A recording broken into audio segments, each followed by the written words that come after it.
This is Where We Live. I'm Lucy Nalpathanchel. Teresa Younger was the first black woman to lead the ACLU of Connecticut.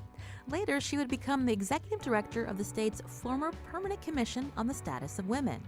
Today, she's president and CEO of the Ms. Foundation for Women, the oldest women's foundation in the United States. We sit down with Younger as part of our Making Her Story series, highlighting the voices of prominent women with ties to Connecticut. Under her leadership, the Ms. Foundation launched My Feminism Is, a multimedia campaign sparking a national conversation on feminism. Coming up, we'll find out what she learned from a national listening tour, including why some Americans don't identify as feminists. We spoke to Younger before an audience at Gateway Community College in New Haven. Teresa, welcome back to Connecticut. Thank you.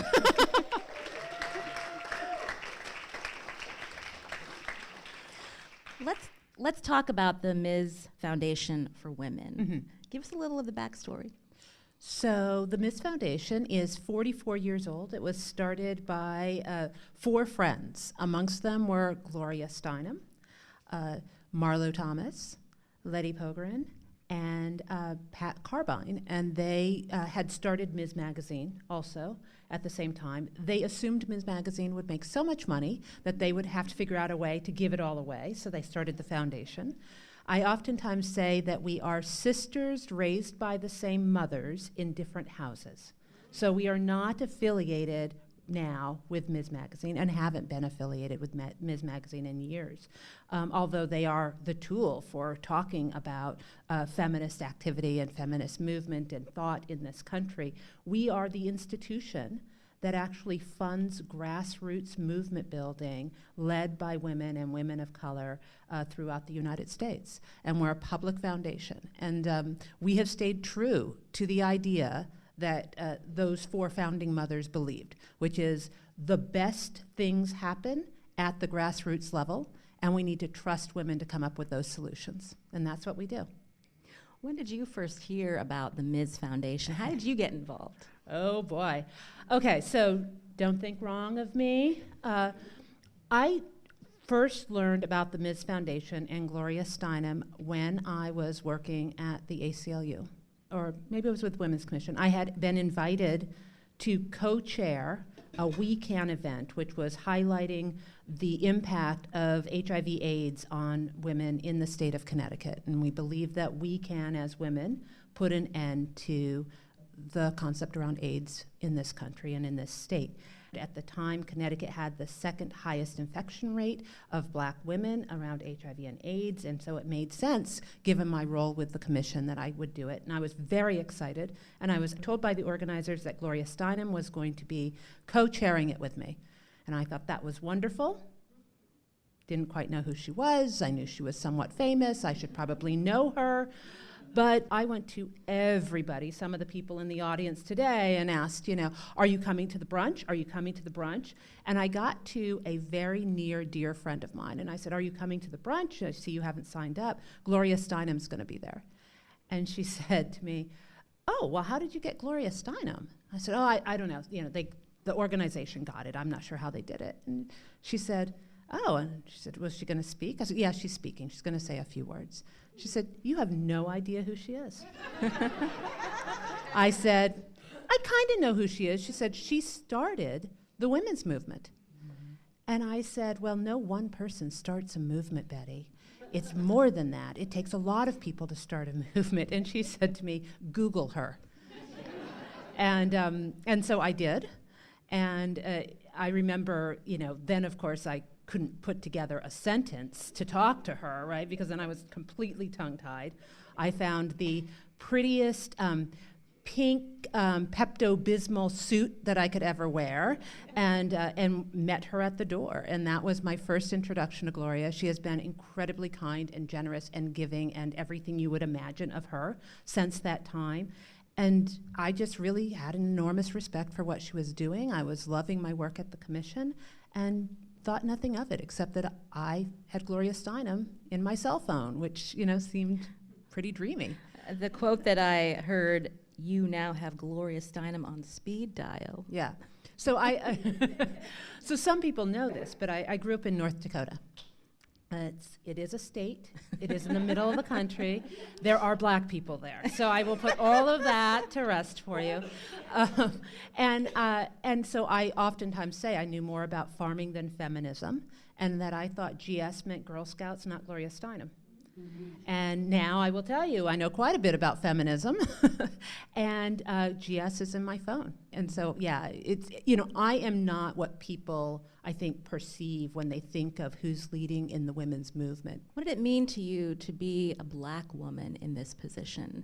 You were saying that, you didn't want people in the audience to think worse for you because you didn't know who Gloria Steinem is, but a lot of people in this country don't know who Gloria Steinem is. Or they have preconceived notions of what feminism is. Right. So when you were able to take this position in this role, we hear so often there are very few women of color leading in the C-suite, in the corporate world, leading boards, even in the nonprofit world. Yeah. So what did that mean to you? I will tell you, the toughest job I've ever done is this one. The idea of being a woman of color, a black woman in this moment in time, when we recognize and can see women of color finally finding voice and getting recognized, has been unbelievable. And the weight by which I stand on the shoulders of those who came before me it's a weight that I choose to carry, and it's a weight that I really appreciate. I'm not the first black CEO at the Ms. Foundation. For many years, the Ms. Foundation has been inclusive and diversified. It is not who the media sees. It is not what the media puts in front of them. And now we are at a point where they cannot escape it, right? I can't provide you with an alternative because this is who it is. This is who's asking the question. This is who's challenging us to think a little bit different. This is who is saying to you, you must trust women. You must trust women of color. You must unequivocally recognize the history that we have played in this country, that we have always been leading in our communities. Just because you didn't see us on your screens didn't mean that we weren't there. And now it's about telling that story in a way that's really not banging people over the head, but recognizing the real history we have. Which if you talk to Gloria Steinem and you look at old pictures of her organizing efforts, that room is diverse. It is not, the very white middle-class women that we were seeing in the pictures that the media was putting in front of us. Her commitment and the commitment of the organization has, for a long time, been about impacting those quote-unquote most marginalized. What I would say now is the work of the foundation is now about amplifying the voices of women of color to start making change in the world and trusting that what they are doing in their communities is what we need to be doing on a national level. I think that needs some applause. You mentioned that you grew up in North Dakota. Let's talk a little bit about that. I want to know a little bit more of Teresa Younger as a young girl in North Dakota. When I spoke with you about a month ago, you told me that you come from a multiracial family. Can you give us a little of your background? Tell us about your parents, your siblings, and what it was like to grow up in North Dakota. Yeah. So I'm an Air Force brat. My father was, I was born into it. My father was in the military. And we moved around a lot as a kid. My parents are originally from New London, Connecticut. And then they took off to Germany, and then I came along when they were in Idaho, and then they went back to Germany, and then they were in upstate New York. I didn't, until I was 7, live any one place for longer than 2 years. And then when I was 7, we moved to Okinawa, Japan. And, I was 7. It's very memorable to me. Also, at that same point, we adopted my siblings. And so I have 2 natural brothers, one older and one younger, and I have 2 adopted sisters and 1 adopted brother, and they are all multiracial. So my father is Native American, my mother is African American, I have a sister who's Korean, a sister who's Japanese and black, a brother who is black and white, and then I have 2 natural brothers who share a heritage that I do. And in Okinawa, I think it was all we knew. That's all we knew, was the world we were in and being together. And then my father got orders to come to the United States. And I laugh now because I'm thinking, we were very excited to move to North Dakota. We did like the excitement dance. We were going to the United States. We were going to North Dakota. We were going to Minot, North Dakota. Just so you know, it used to be when you flew into North Dakota, it said, "Why not Minot? Friesen's the reason." And so we moved from kind of almost like a tropical island into a state that said Friesen's the reason, and from a place that had brown people, right, to a space that really did not have a lot of diversity. And in fact, the diversity that we saw was really in my household. And I was as dark as they came in my household. And in fact, for many years, because there was nobody to do my hair, there was no place to buy makeup, I actually thought suntan was as dark as makeup came. So it made me look a lot different than I do right now, as you can imagine. And I knew no better. I knew no better. What I did know growing up was that I may be the only person, the only black person that my friends in school would ever meet. That their images on TV were the only images that they may get of a black person. And I went to a tiny, tiny little Catholic school. I was, aside from my brother, we were the only black kids in school. And so if all you know is that you're probably not going to look like anybody in the room, then that's all you know. And so I would say, diversity was lacking. The idea of what that looked like, how you measure yourself. I was an athlete. I was in the drama club. I was a government geek. I was that kid, right? And it's what I enjoyed, but it didn't mean I looked like anybody. I mean, I went to school with a Trini, a Noni, a Christy, and a Terry. They were on the cheerleading squad with me. So you can imagine how that went. Hi, I'm Trini. Hi, I'm Noni. Hi, I'm Christy. Hi, I'm Terry. Hi, I'm Teresa. And that's pretty much how it went, right? And I didn't look like anybody. And I tried to put on blue eyeshadow, and it never looked right.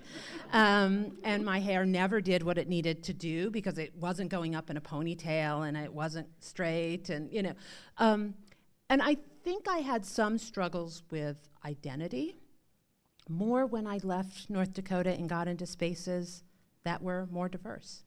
I mean, the first time that I saw 100 black people in any one space was, I was 14 years old. I was on my first Girl Scout trip. We were going to Detroit, Michigan. And I remember I was in my Girl Scout uniform, and you can guess, I had every badge. Before they even designed the badge, I earned the badge. And I was hot. I had on my bright green Girl Scout uniform, my plaid shirt, my matching blue shoes. I turned the corner, and I saw a sea, probably the most beautiful sea of color I'd ever seen, and I started to hyperventilate. And I didn't know how to put that in words, but it was for the first time I saw the diversity that was in my own house reflected in the world more broadly. And just what that meant I wasn't alone, and that there were more than me out there. When you had that realization, was it harder to go back to North Dakota? It wasn't hard to go back to North Dakota, but it left me longing for something more. And to know, at that point, North Dakota was what I knew, right? Those were my people, right? And I always say, people will comment on how well I flux between different communities. And I say all the time, I grew up being the only black person in the room. So if there are 99 white people and one black person, I'm totally comfortable with that. Only in recent years have I gotten to a point where if there's 100 black people and I'm there, I get comfortable in that space too. There's not an assumed of where you're comfortable. It's kind of how you've been raised and where you are. And so, I think that's really been a learning and a reality. North Dakota is far more diverse now than it was when I grew up. My parents still live there. I have siblings that are still in the area. It was a really amazing spot to grow up if you wanted to grow up in community, if you wanted to grow up with an appreciation of the outdoors. There was nothing I would say bad. I would say where I am now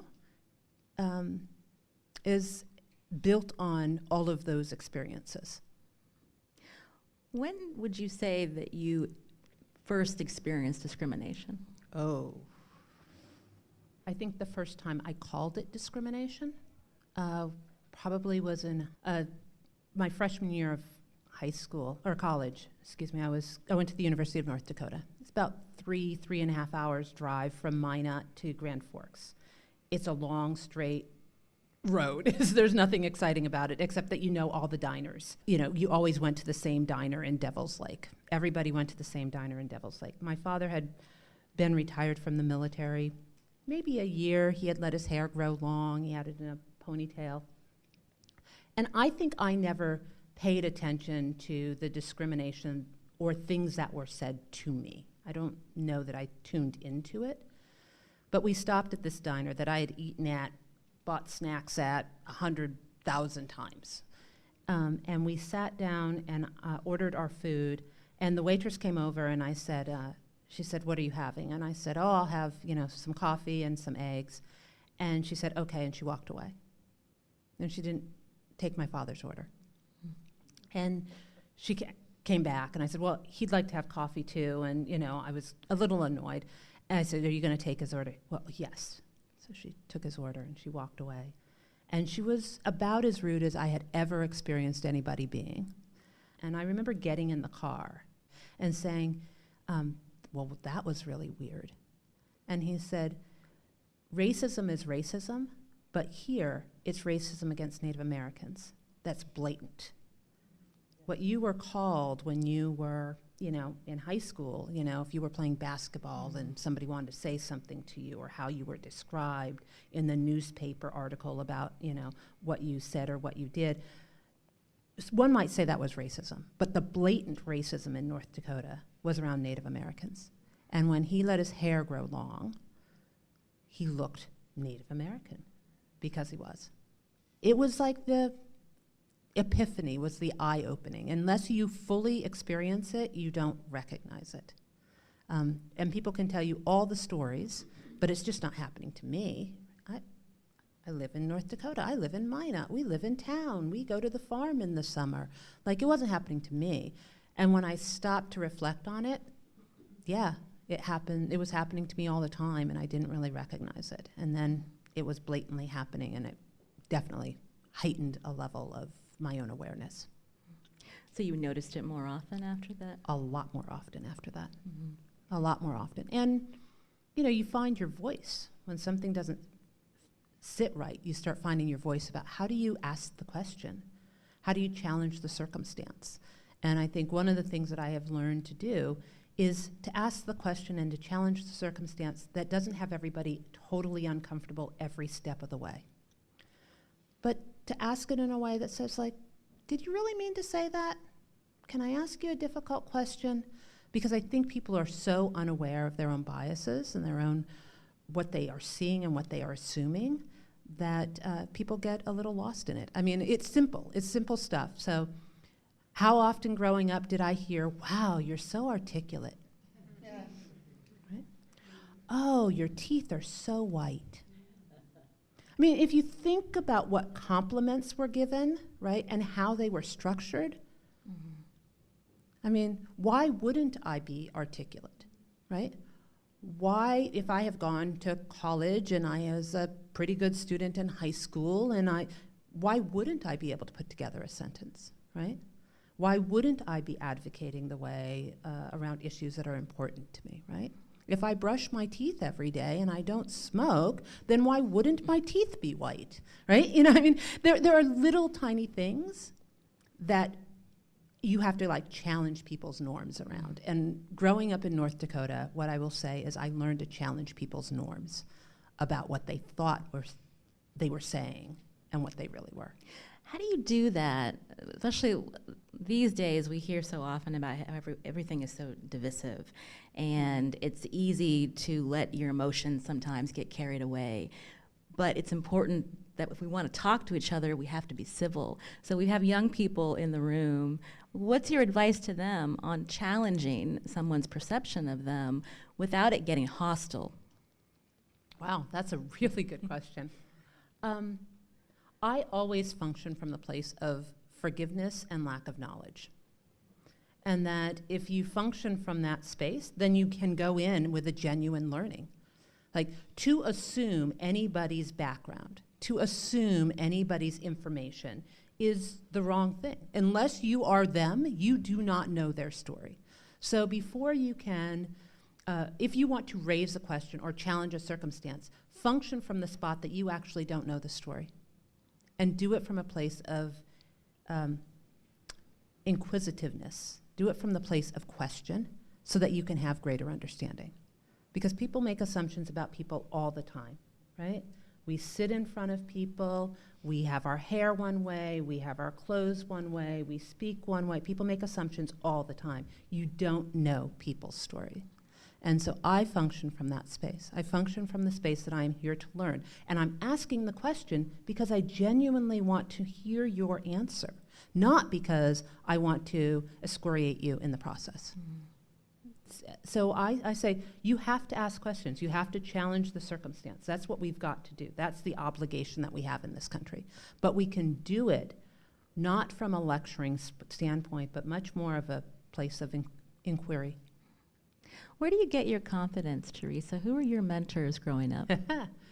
Oh, boy. Maya Angelou. Gloria Steinem. Gloria Oh, no, Steinem. no, no. You know, I have had a really amazing grandmother, and I have a phenomenal aunt, Cynthia White, and I think when we moved back to the United States, seeing those figures in front of me, I think was really unbelievable. But I'll tell you, I had these exchanges in my life that I think were kind of expectations. I remember Mrs. Blackmore. She was the first woman of color teacher I ever had, Mrs. Blackmore. Her husband was the chief or head of whatever, the base. And I remember I was doing something on the playground. I have no idea what I was doing. And she stopped me, and she took my arm. This is when you could touch. So she took my arm, and she said, "I don't know what you're doing, but I expect more from you." And all I can, to this day, I can see her and I can feel her placing the expectation of what she wanted for me. And that really stuck with me in just exchanges, right? Understanding that every person has a role to play. And I think, honestly, this will sound so cheesy, and Girl Scout people will know this. It was the Girl Scouts. I mean, my Girl Scout people know this, but it would have been easy to get lost. Moving around, not knowing people, and yet for me, there was a spot that I had a place. There were values that were shared. There was consistency that I was looking for, and there was a place where I could succeed.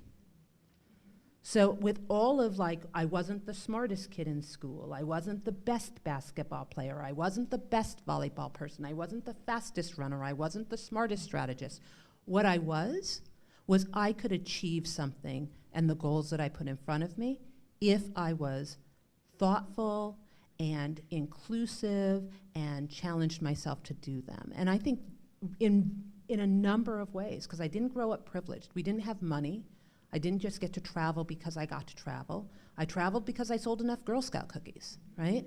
And because those opportunities were there, that's what helped build my confidence over time. This is Where We Live. I'm Lucy Nalpathanchel. Today we're listening to my conversation with Teresa Younger, the president and CEO of the Ms. Foundation for Women. Coming up, we'll learn about a year-long listening tour she took to find out what Americans think about feminism today. This is Where We Live. I'm Lucy Nalpathanchel. We're listening to a recent conversation I had with Teresa Younger, the president and CEO of the Ms. Foundation for Women. It's part of Where We Live's Making Her Story series, where we talk with prominent women with ties to Connecticut. When Younger was chosen to lead the Ms. Foundation in 2014, she went on a year-long listening tour, traveling around the country to ask Americans about their views on feminism. I wanted to know what they told her. I would call people and I would say, I'm coming to your town. You set the table, no more than 20 people. I am not speaking, I am listening. I have 3 or 4 questions. And I would go in, and I sat with students that were in law school. I sat with business people who were deciding to go on to their community board or not. I sat with young women who were activists in their high school. I sat with a group of all men that were part of a union. I sat with some trans women of color who told me their stories. And every time I stopped to listen, and every time I asked a question, I heard all about what was not happening. So I heard from the lesbian community that the women's rights movement never fully embraced and accepted them. I heard from the trans community that they were not considered full women in the community and they didn't feel safe. I heard from men who said to me, you never wanted us in the room, you don't feel safe with us there, so how do we be part of a conversation around feminism? I heard from young women who said, second wave feminists don't understand us and we want to have more freedoms. I heard from second wave feminists who said, we don't understand how people are defining feminism and what those young women are doing, right? So I heard all of this, and when I got back to Brooklyn, I realized that we needed to actually engage in a conversation around feminism.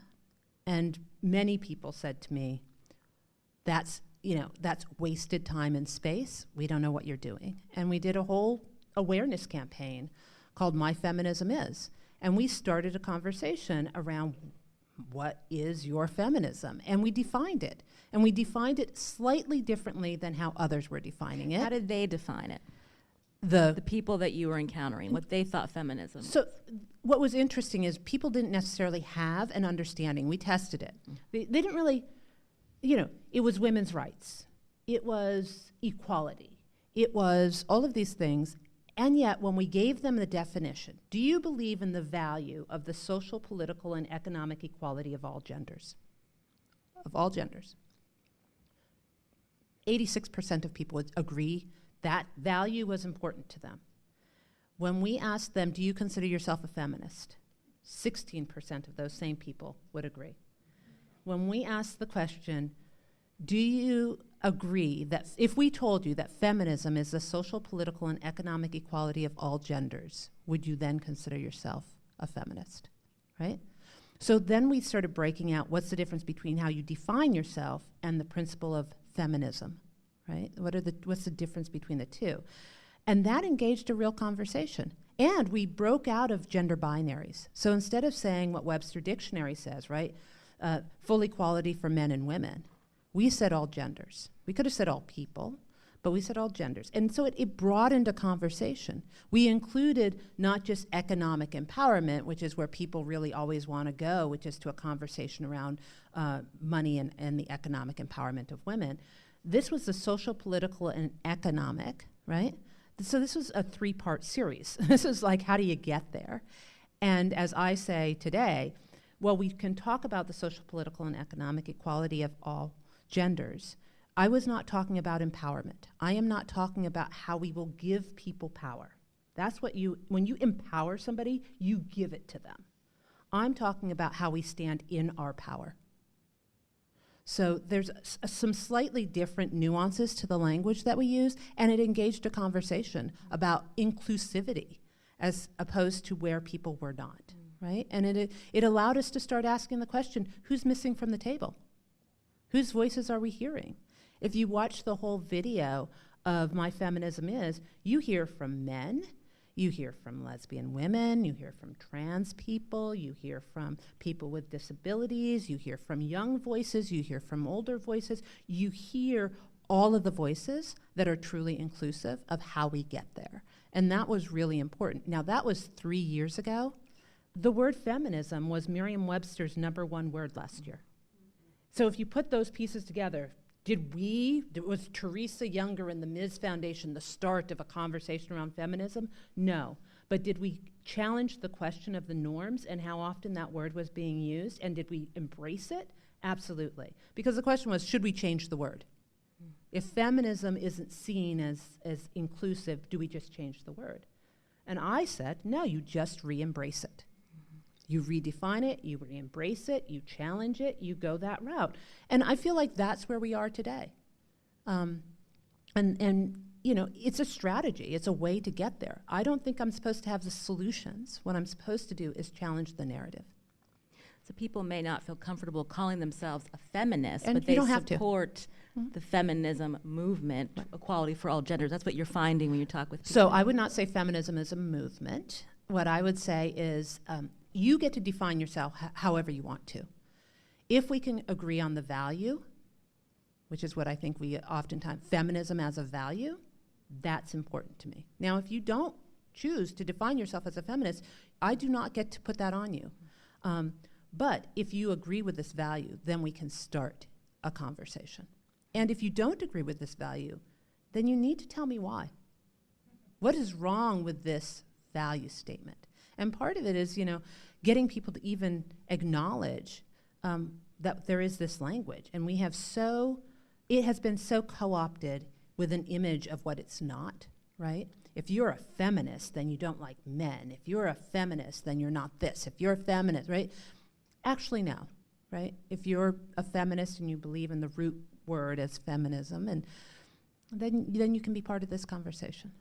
You know, I wanted to find out a little bit more about the social justice movements that the Ms. Foundation is involved in, and then to talk about the big movements of today. We mentioned that 2018 is the year of the woman.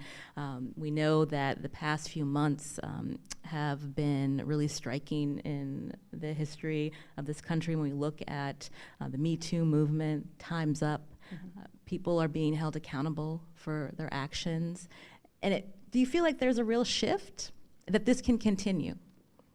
Wow. I do believe that there's a shift. I do believe that this can continue. I am not sure that there's a full accountability for action.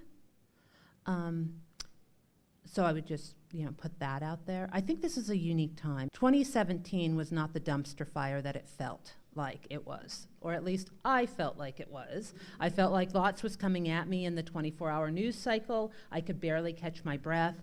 And yet, look at all of these wonderful things. Women showed up in the millions, right? Men showed up, right?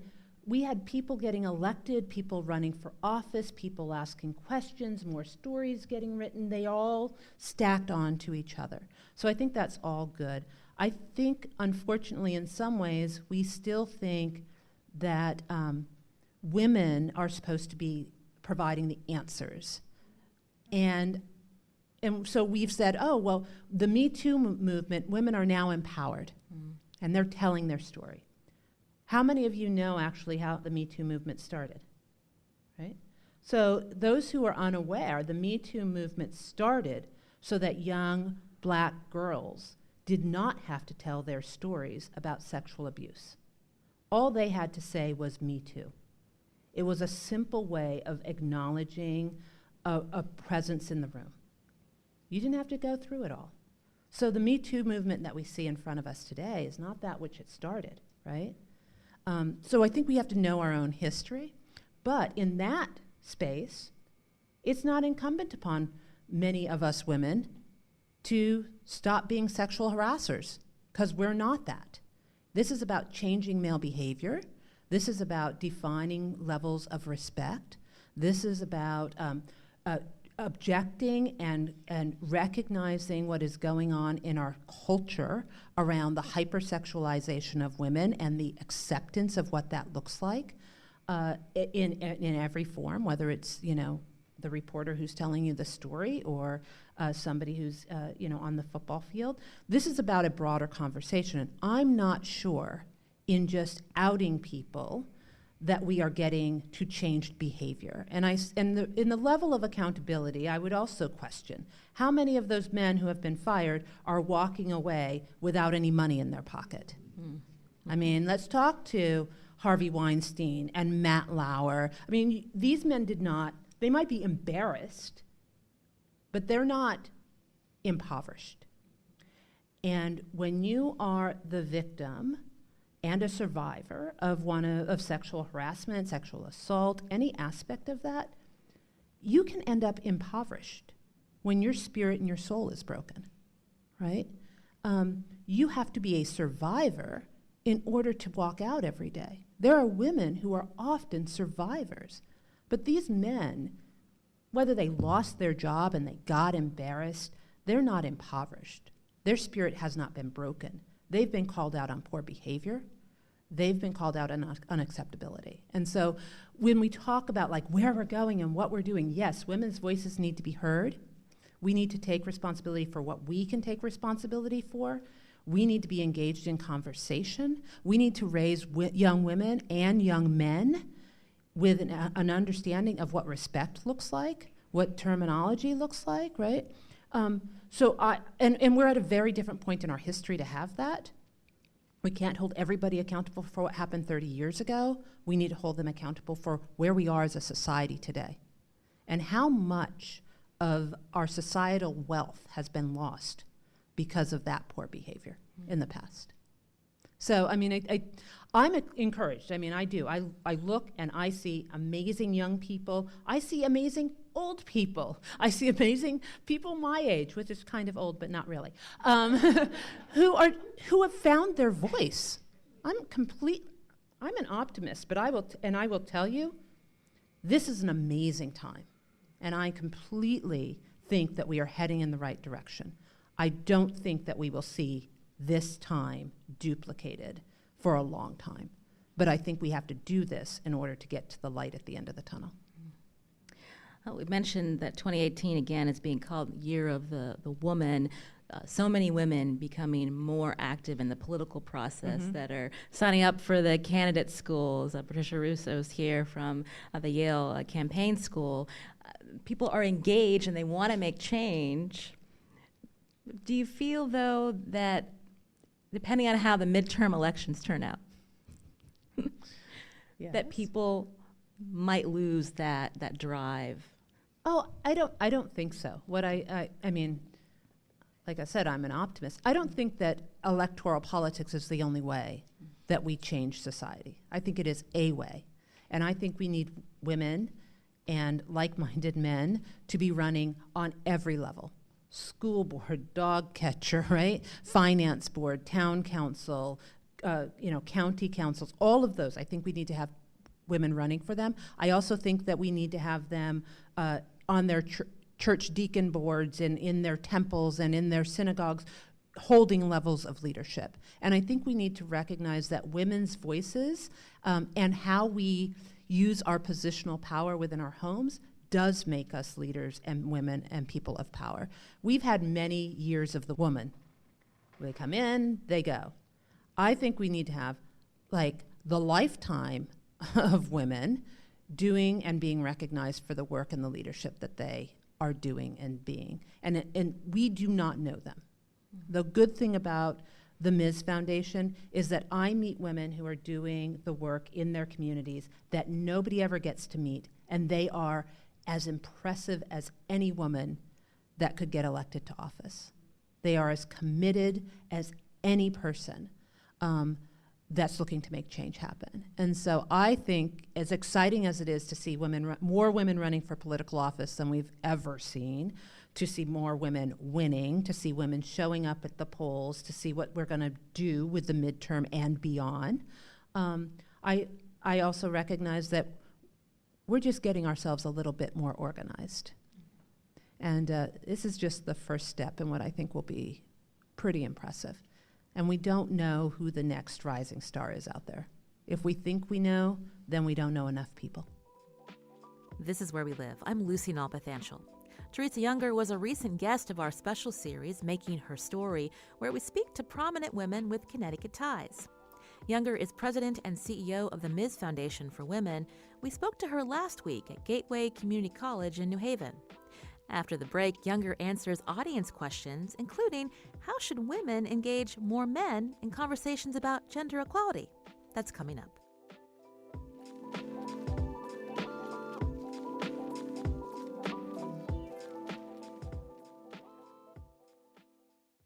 This is Where We Live. I'm Lucy Nalpathanchel. We're listening to my conversation with Teresa Younger, the president and CEO of the Ms. Foundation for Women. I interviewed her in front of an audience at Gateway Community College in New Haven as part of our Making Her Story series. Audience members had questions for her too, including this one. Could you speak a little bit about your experiences engaging men in the feminist conversation? So I work almost invariably with men who are my peers. And when a feminist conversation begins, many of them will say, well, I have a daughter, and I care a lot about these issues. Yes. And then I say, great, let's have a conversation. And then invariably it sort of peters out because I feel like men feel often, despite having liberal values, having worked with women all their lives, having daughters, that they're somehow ill-equipped because they're men to have this conversation with you. And so I don't know what your experiences have been in bringing men into the conversation, but I'd love to hear there were strategies. I don't know that I have like perfect strategies, but acknowledging the reality of it, that we haven't created a space for men to have a voice. And we have to figure out what that looks like. So believe me, I sit on some boards where only men talk, right? And we have to ask them to be quiet. So we actually have to create an understanding of where your voice shows up, where it doesn't, what's happening, where their voice is valued. Their voice is not valued in telling me what to do with my body. Their voice is valued in them identifying how they emotionally feel about it, right? You can have your feelings hurt. And so I sometimes will be as obnoxious as possible to break down the conversation, right? So I have daughters and I have a wife. Well, then you totally understand what it's like to go buy tampons. Then we can totally have a conversation, right? Acknowledging their level of expertise is a way to play into it, and a desire to have them at the table. If you really don't want them at the table, don't invite them in. I mean, if you really want to engage in a conversation, engage in the fact that they may not have all the answers and they feel uncomfortable about it. So I think we just have to understand where comfort is, and we have to invite men in. I mean, the Ms. board will have a third men on the board. The same way we aspire to have at least a third women on boards, right? How do we reverse some of that psychology and engage in some of that conversation? And then, in all honesty, you have to call BS. You have to call BS. And I call a lot of BS. I sit in a lot of circles, whether it's in, all white people that, think that they have diversity because now I'm sitting there, right? To all men in the room. I spoke at a conference a couple of months ago, and I was the only black woman at a conference of 250 people. And I started my presentation to say this: we hold these two truths, and if you do not believe them, that is fine, then you don't have to listen to anything else I have to say. But if you believe them, then we should have a conversation. The first truth is, I am the only black woman in this room. And to that crowd, they could not dispute it, right? The second thing is, I wholeheartedly believe that people want to do good in the world, and that everybody in this room wants to do good in the world. By outlining that as the principle of the conversation, it changed the assumptions that they could make of me, right? So I think it just really, you have to be willing to call the question when the question's happening, not in a way to okay, sometimes it's a way to blow up the room, but sometimes it's in a way to really engage in the conversation. And it totally changed the conversation. It was because somebody wants you to call the question. Guess what? Men don't understand women's bodies. Men don't necessarily understand the challenges that we face, right? So it's just acknowledging that breadth of the conversation. So I say call BS as often as possible, and challenge them. There's a question over here. Inclusion. That's a big one. Mm-hmm. Disability issues, at any one point in time, we are a minority. We're the largest minority. Mm-hmm.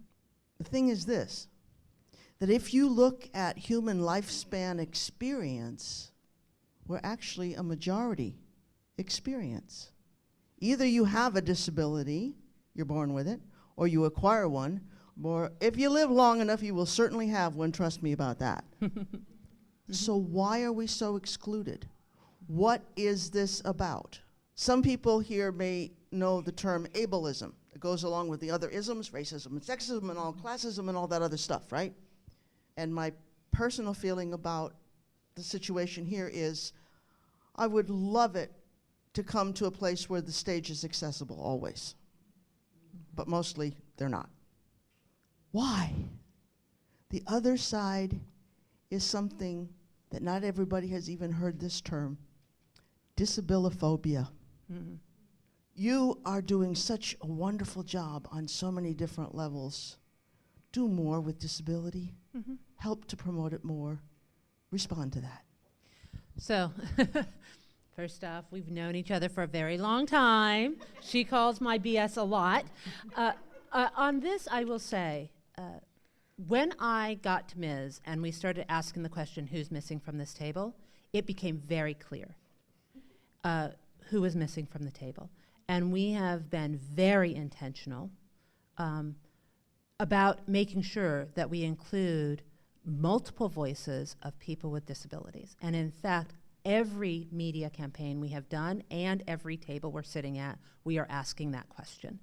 And part of the question is, how are we trusting their voices to influence the conversation? Not as a monolith, because sometimes we do that. We put one person at the table and we assume that they are speaking for everybody. Not as a monolith, but as a part of the conversation. And so I appreciate the challenge, and the foundation is right there to push along, and we have been for a long time. And I feel really proud about that. But we're not there, and you are right.